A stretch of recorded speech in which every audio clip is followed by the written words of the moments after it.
The final note still lingers, suspended in the cold air of St. Bellamy's, as if the stone walls themselves refuse to let it die.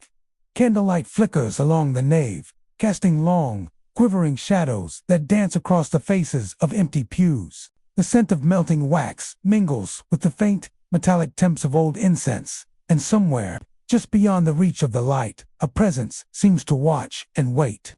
At the center of it all sits the choirmaster, his back hunched, his hands trembling, above the keys of the ancient organ. His eyes, once bright with the fire of creation, are now hollowed by sleepless nights and secrets too heavy to bear. Outside, the village of Bellamy slumbers beneath a shroud of snow, unaware that within these sacred walls, something has gone terribly wrong. The Requiem, his magnum opus, meant to be a gift to God and community alike, remains unfinished. Its final movement, a haunting melody that no one dares to sing, echoes in the minds of those who heard its beginnings. Some say the music itself is cursed, that it draws out the darkness in men's souls. Others whisper that the choirmaster was driven mad by grief, or by something far older and more sinister than sorrow. Tonight, we return to that fateful winter of 1894, to the night when the music stopped and the truth was buried beneath layers of fear and silence. What happened in those final hours, as the last note faded and the choirmaster's secret was sealed away? The answers lie in the shadows, waiting to be unearthed. If you dare, follow the echoes with me to the heart of St. Bellamy's and into the unfinished Requiem that still haunts its stones. In the winter of 1894, the village of Bellamy lay nestled in a hollow of the English countryside, its thatched roofs and cobbled lanes blanketed by a hush of snow. The world seemed to pause here, as if time itself had grown weary and decided to rest. Each morning, the villagers awoke to a landscape transformed: fields and hedgerows softened by white, the river bell running slow and silent beneath a crust of ice. Smoke curled from chimneys, and the air was thick with the scent of peat and pine, mingling with the faint sweetness of baking bread.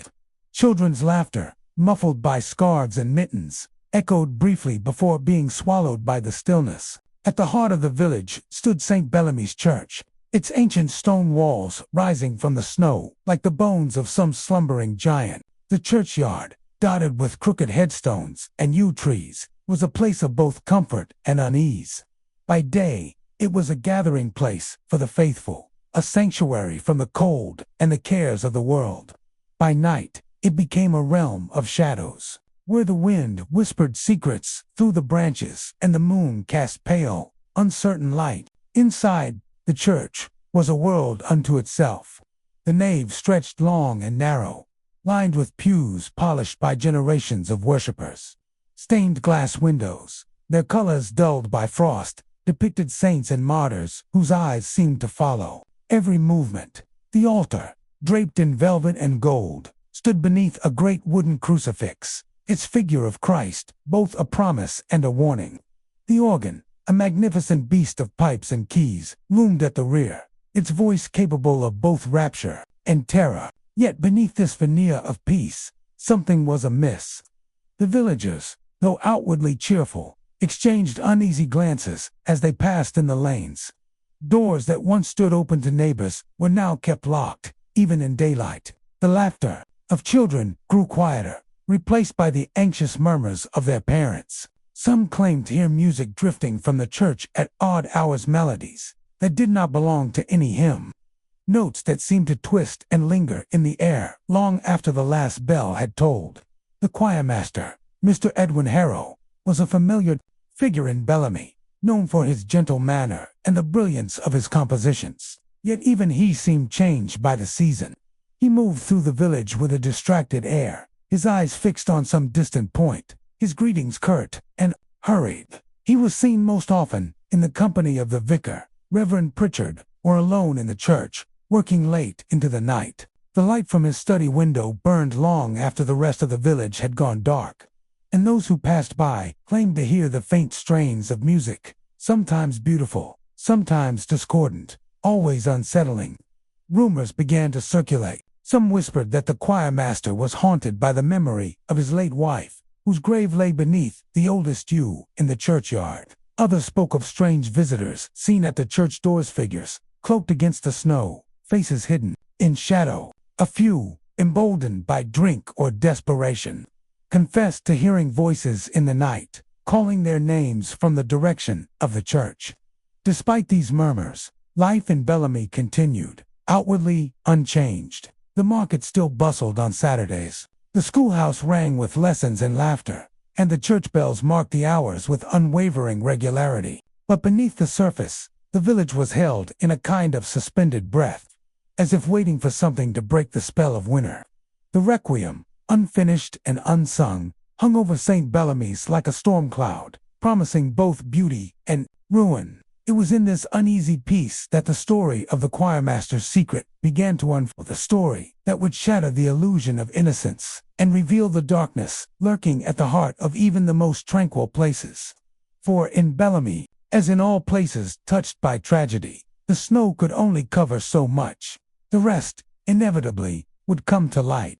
At the center of St. Bellamy's stood Edwin Harrow, the choirmaster, a man whose presence seemed to command both reverence and unease.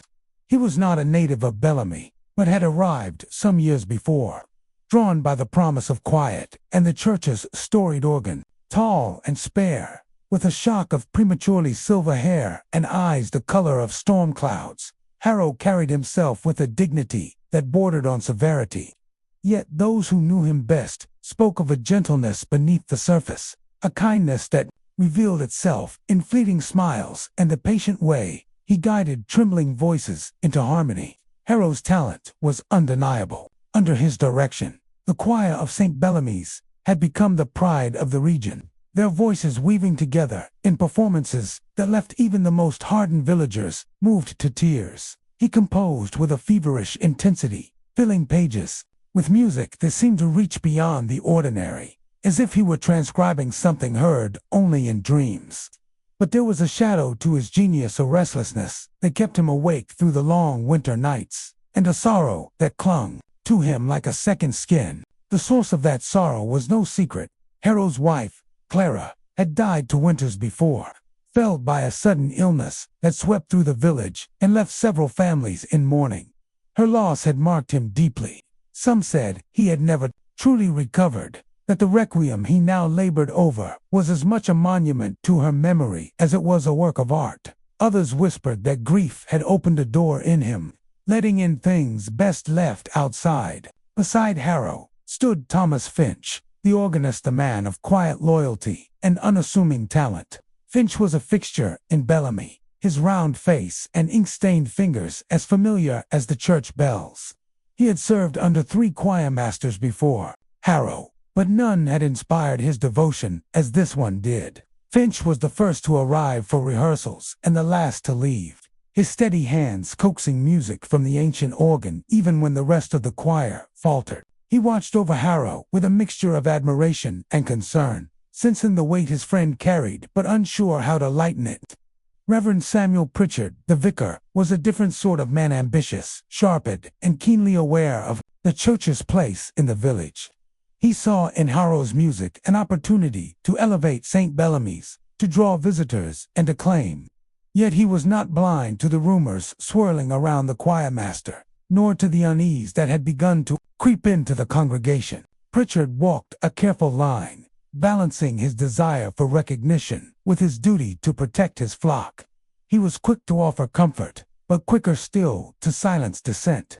His sermons threaded with warnings against gossip and idle speculation. The townsfolk themselves formed a chorus of skepticism and suspicion. Some admired Harrow's artistry, attending every performance and speaking of him in hushed, admiring tones. Others distrusted outsiders on principle, and found in the choirmaster's eccentricities ample fuel for their doubts. They watched the comings and goings at the church with narrowed eyes, noting every late-night rehearsal and every stranger who lingered too long at the gates. Their children, once eager to join the choir, now hesitated, their parents' fears seeping into their own. And then there were the choir boys, the heart of Harrow's creation, and the most vulnerable to its dangers. They came from every corner of the village, sons of farmers and shopkeepers. their voices clear and unbroken, their faces alight with the thrill of belonging. Harrow treated them with a tenderness that bordered on paternal, guiding them through the complexities of music and the uncertainties of adolescence.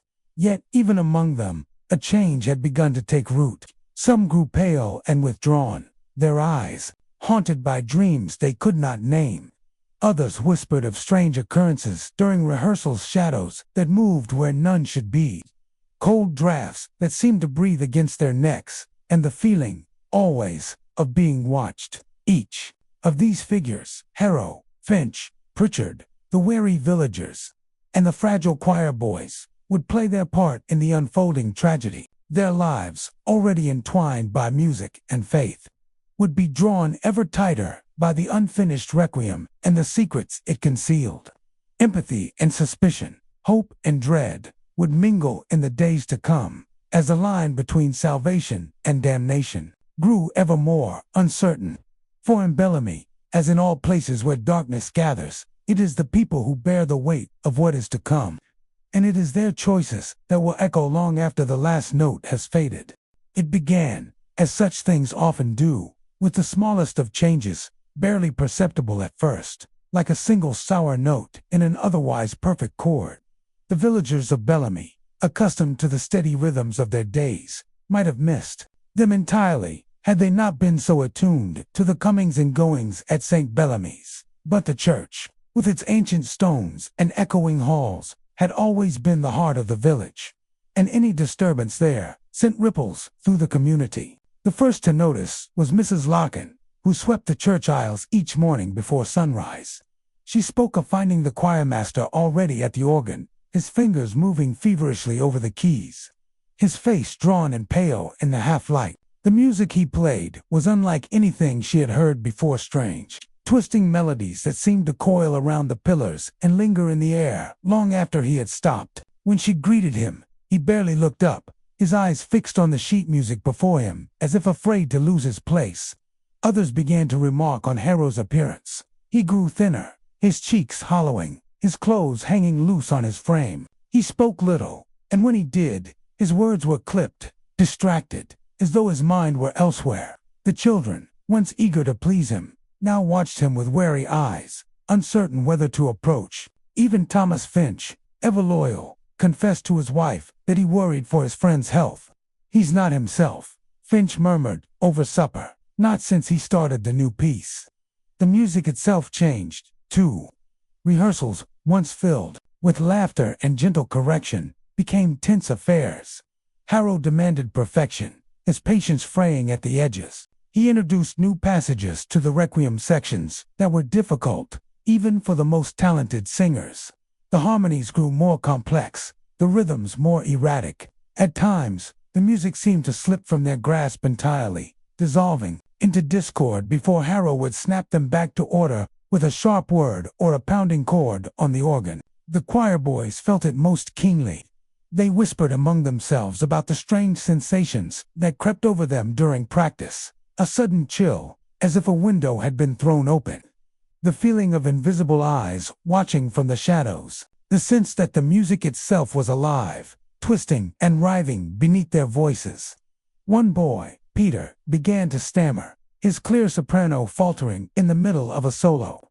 Another, Samuel, developed a nervous cough that would not go away. Their parents, noticing the change, grew anxious, and some began to keep their sons home from rehearsal, citing the cold or the threat of illness.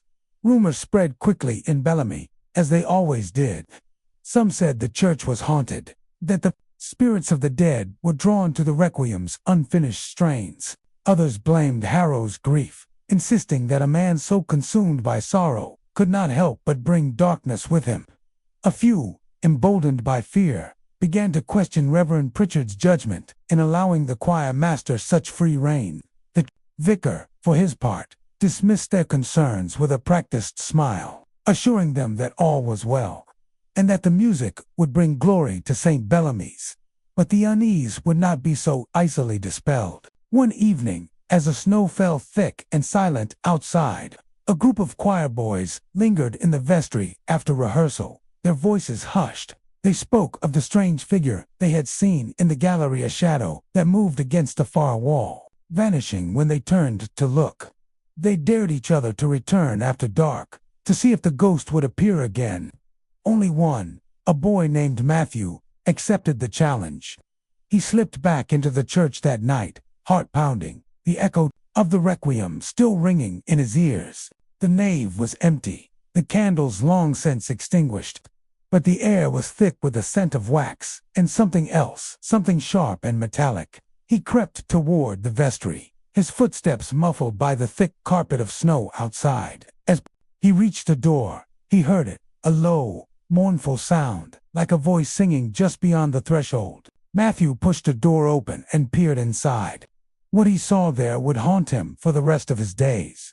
He stumbled from the church, white-faced and trembling, unable to speak. When at last he found his voice, he whispered a single, terrified confession to his mother. "There's something in the vestry. It's not Mr. Harrow. It's not anyone I know." The village awoke the next morning to a new kind of silence, one heavy with fear and unanswered questions. What had Matthew seen in the vestry that night, and what darkness had begun to seep into the heart of St. Bellamy's, twisting its music and its people alike? The answers, for now, remained hidden, waiting for the next discordant note to sound. As the days shortened and the snow deepened, the atmosphere in Bellamy grew taut, stretched thin by the mounting tension within St. Bellamy's walls. The church, once a haven of warmth and unity, now seemed to pulse with a nervous energy, as if the very stones were bracing themselves against some unseen force. The villagers, who had always looked to the church for comfort, now approached it with a wary reluctance, their faith tested by the strange events that had begun to unfold. At the center of it all was Edwin Harrow, whose obsession with the Requiem had become all-consuming. He was seen less and less outside the church, his figure a ghostly presence glimpsed through frosted windows at all hours. The choirmaster's appearance grew more haggard by the day, his eyes ringed with sleeplessness, his hands stained with ink and candle wax. He spoke to no one unless necessary, and even then, his words were clipped, his mind clearly elsewhere. The villagers whispered that he was possessed by his music, that he had given himself over to something beyond mortal understanding.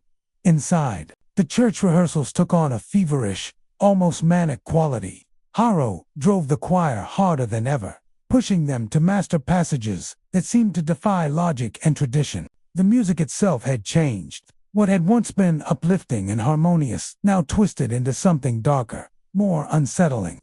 Dissonant chords clashed against each other, melodies spiraled into chaos, and the Requiem's unfinished movements seemed to echo with a sense of longing and dread. The choir boys, once eager and bright, now sang with a haunted intensity, their voices trembling as if they were channeling something not entirely their own. Thomas Finch, the loyal organist, watched these changes with growing alarm. He tried to reason with Harrow, urging him to rest, to take a step back from the work that was clearly consuming him. But Harrow would not be swayed. "It's not finished," he would mutter, his gaze fixed on the score before him. "It's not right. I can hear it, just beyond the edge of silence. I have to bring it forth." Finch, torn between loyalty and fear, began to dread the hours he spent at the organ, his fingers stumbling over keys that now felt cold and unfamiliar. The choir boys suffered most of all. Their dreams were plagued by nightmares, visions of shadowy figures moving through the church, of music that twisted into screams. Some began to fall ill, their faces pale and drawn, their voices cracking under the strain. Parents, alarmed by the changes in their children, confronted Reverend Pritchard, demanding answers. The vicar, caught between his ambition and his responsibility, struggled to maintain control. He assured the congregation that all was well, that the music was a test of faith, a path to glory. But his own sermons grew more desperate, his eyes darting nervously as he spoke of temptation and the dangers of doubt. The divide between faith and suspicion widened with each passing day. Some villagers clung to the belief that the church would weather this storm, that Harrow's genius would ultimately bring them honor and recognition. Others saw only corruption, a darkness that had crept into their midst, poisoning everything it touched. Old grievances resurfaced, and neighbors who had once shared bread and laughter now eyed each other with mistrust. The market square, once lively with gossip and good cheer, became a place of whispered fears and sidelong glances. Innocence, too, was eroding. The choir boys, who had once found joy in their music, now moved through the village like sleepwalkers, their laughter silenced. One afternoon, a group of them was found huddled in the churchyard, their faces streaked with tears. When asked what was wrong, they could only shake their heads, unable or unwilling to put their terror into words. The villagers began to speak of curses, of ancient wrongs that had been awakened by the Requiem's unfinished strains. Harrow's obsession reached its peak one bitterly cold night, when he locked himself in the church long after the last candle had guttered out. Finch, worried for his friend, returned to find the doors barred and the windows dark. From within, he heard the organist's notes, wild and discordant, rising and falling in a frenzy that bordered on madness. He pounded on the door, calling Harrow's name, but received no answer. When at last the music ceased, there was only silence, heavy and absolute. The next morning, Harrow emerged, gaunt and hollow-eyed, clutching a sheaf of new pages. He refused to speak of what had transpired, but the music he brought with him was unlike anything Finch had ever seen. Notes, scrawled in a trembling hand. Harmonies that seemed to defy the very laws of music. Finch, his heart heavy with dread, realized that something had changed in Harrow, something that could not be undone. The community's fear mounted. Some called for Harrow's removal, insisting that the church was no longer safe. Others, led by Reverend Pritchard, argued that to abandon the Requiem now would be to admit defeat, to let darkness triumph over light. The village was divided, its once united heart now fractured by suspicion and fear. And through it all, the music continued growing, ever more disturbing, ever more insistent, as if the Requiem itself were demanding to be finished, no matter the cost. The line between faith and madness, innocence and corruption, grew ever thinner, until it seemed that all of Bellamy was teetering on the edge of something unspeakable. In the shadows of St. Bellamy's, obsession had taken root, and the descent had truly begun. The mounting dread in Bellamy could not be contained by whispered prayers or locked doors. As the Requiem's shadow lengthened, so too did the resolve of those who refused to accept the darkness without a fight. At the forefront stood Reverend Samuel Pritchard, his faith battered but unbroken, and beside him, a newcomer to the village, Miss Eleanor Gray, a distant cousin of the late Clara Harrow, and a woman of sharp intellect and skeptical disposition. Where Pritchard clung to the rituals of faith, Eleanor trusted in reason, and it was this unlikely alliance that would begin to unravel the secrets at the heart of St. Bellamy's. Eleanor had arrived in Bellamy under the pretense of settling family affairs, but it was clear from the outset that she was drawn by more than duty. She had heard rumors of the choir master's decline, of the strange music and the fear that now gripped the village. Her first meeting with Harrow was brief and unsettling. He greeted her with a distracted nod, his eyes flickering over her face as if searching for something lost. She left the church with a sense of unease, her curiosity sharpened by the mystery that seemed to cling to every stone. It was Eleanor who first suggested to Pritchard that there might be more to the Requiem than met the eye. "Music is a language," she said, her voice low as they walked the snow-covered path from the church. "And like any language, it can conceal as much as it reveals. If Harrow is hiding something, perhaps it's hidden in the score itself." Pritchard, though wary of such speculation, could not deny the logic in her words. He agreed to help her, if only to prove that there was nothing to fear but fear itself. Their investigation began with the choir master's study, a cramped room at the back of the church, cluttered with stacks of sheet music and half-burned candles. The air was thick with the scent of ink and old paper, and the only light came from a single, flickering lamp. Eleanor moved with quiet purpose, her gloved hands sifting through the piles of notes and sketches. Pritchard, less certain, hovered at her shoulder, his eyes darting nervously to the door. It was Eleanor who found the first clue, a diary, its cover worn and pages filled with Harrow's cramped, feverish script. The entries began, innocuously enough, notes on rehearsals, reflections on the choir boy's progress, memories of Clara, but as the pages turned, the tone shifted. Harrow wrote of dreams that left him shaken, of music that seemed to write itself in the dead of night, of a presence he felt in the church when all others had gone. "There is something in the music," he wrote, "a voice that is not my own. It calls to me, and I cannot refuse." Pritchard read these words with growing alarm. "He is unwell," he insisted, his voice trembling. "Grief has unmoored him. We must help him, not hunt for phantoms." But Eleanor was not so easily swayed. She pointed to a series of symbols, scrawled in the margins strange looping marks that did not match any musical notation she knew. "These are not the marks of a madman," she said. "They are deliberate. He is trying to tell us something." Their search led them next to the organ itself, where Finch, the organist, reluctantly allowed them to examine the instrument. Hidden beneath the keyboard, Eleanor discovered a folded sheet of music, its notes arranged in a pattern that seemed almost mathematical. She traced the melody with her finger, humming softly, and felt a chill run through her. The music was beautiful, but there was something wrong in its structural dissonance that set her teeth on edge. It was Finch who recognized the pattern. "It's a cipher," he whispered, his voice barely audible. Harrow used to play these games with Clara Mess, hidden in the music, puzzles only she could solve. With Eleanor's guidance, they began to decode the message, piecing together fragments of words and phrases. The result was chilling. "Forgive me. The Requiem is not for the dead, but for the living." It is a warning. As the investigation deepened, Eleanor and Pritchard uncovered more evidence of tragedy.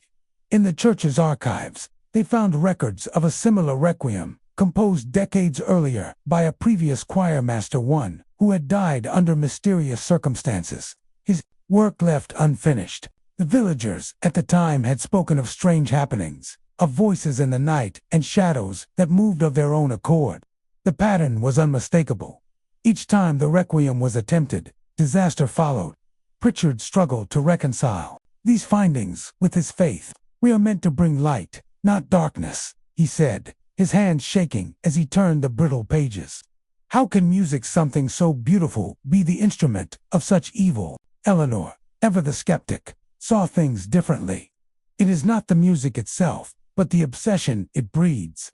Art can elevate, but it can also destroy. Harrow is not the first to be consumed by his creation." The contrast between their worldviews became a source of both tension and strength. Pritchard prayed for guidance, seeking solace in scripture and ritual. Eleanor pressed on with her investigation, determined to uncover the truth no matter where it led. Together, they formed a fragile alliance, reason and superstition, art and madness, each illuminating the other's blind spots. Their final breakthrough came late one night, as a storm raged outside and the church was empty save for the three of them. Eleanor, poring over the decoded score, realized that the Requiem's final movement was missing a gap in the music that could not be explained by mere oversight. Finch, his face pale, recalled a story Clara had once told him, of a melody so powerful it could summon the dead, a song that must never be completed. It was then that Harrow himself appeared, drawn by the sound of their voices.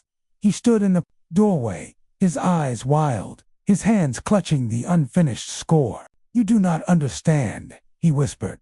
"The music is not mine. It is older than any of us. It wants to be heard."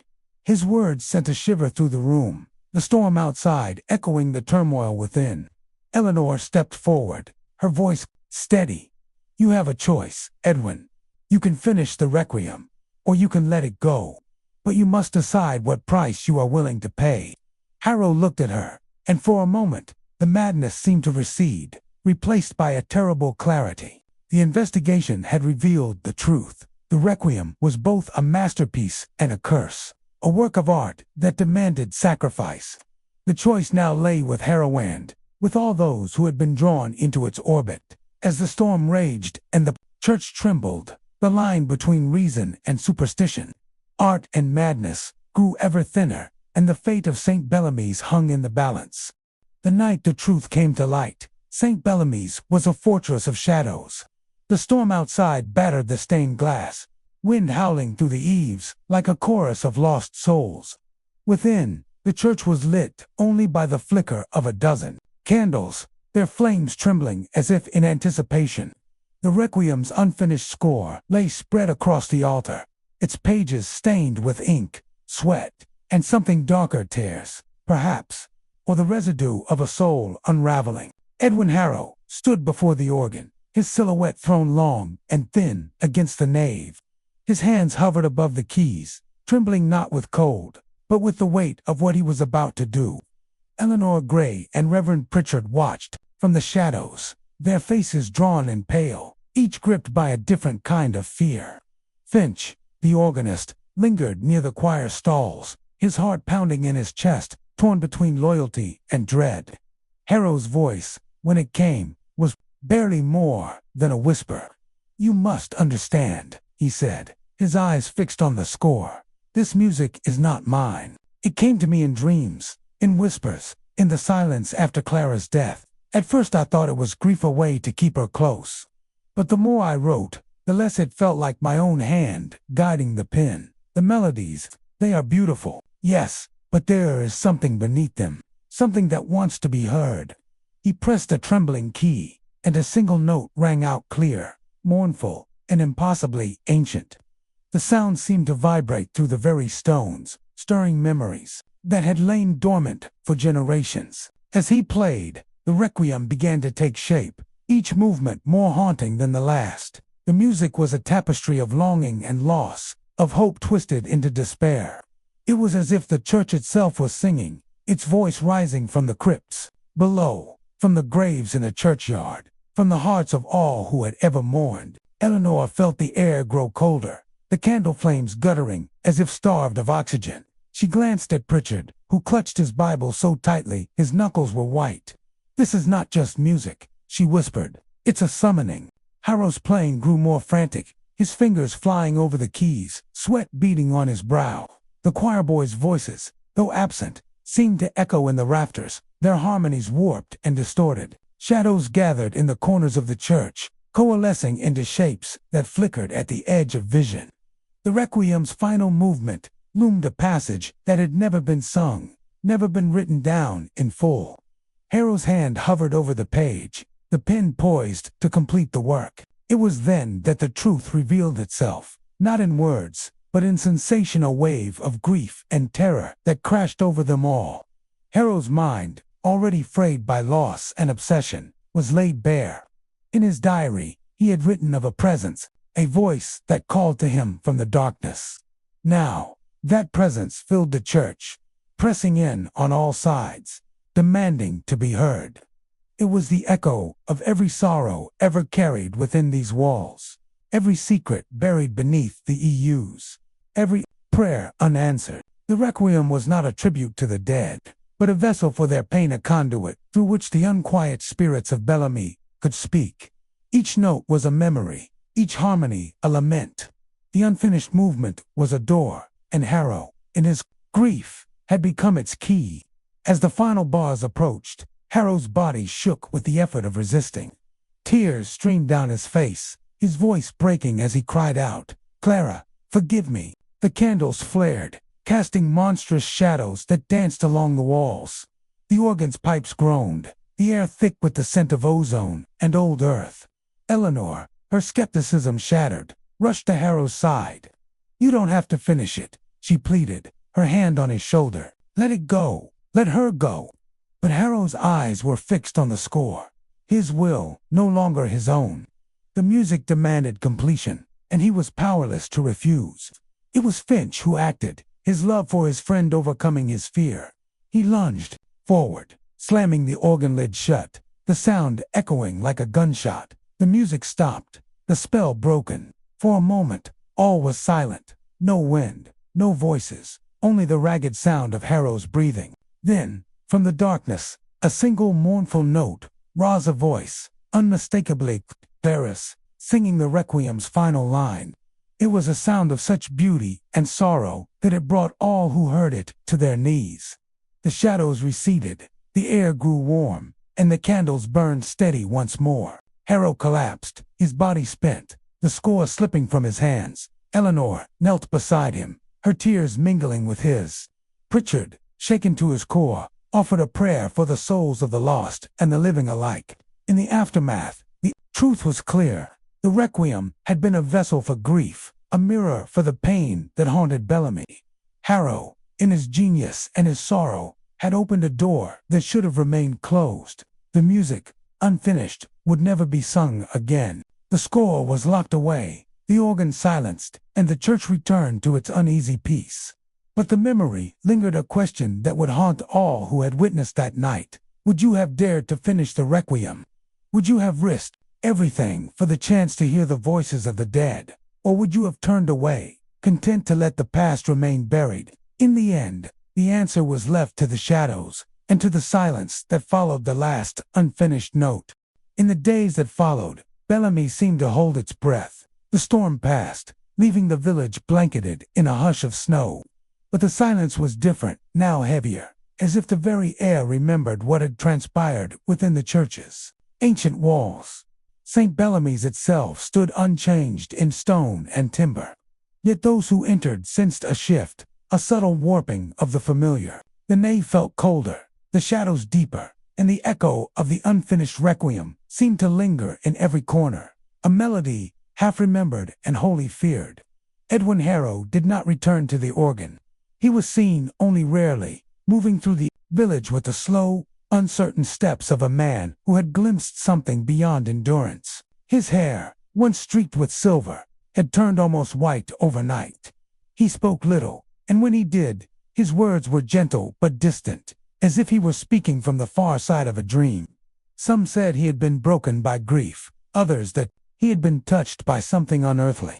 Only Eleanor and Finch knew the full truth, and they kept it close, a secret too heavy to share. Eleanor herself remained in Bellamy longer than she had planned, drawn by a sense of unfinished business and a quiet loyalty to those who had suffered. She visited Harrow often, bringing him books and news from the outside world, but she never spoke of the Requiem.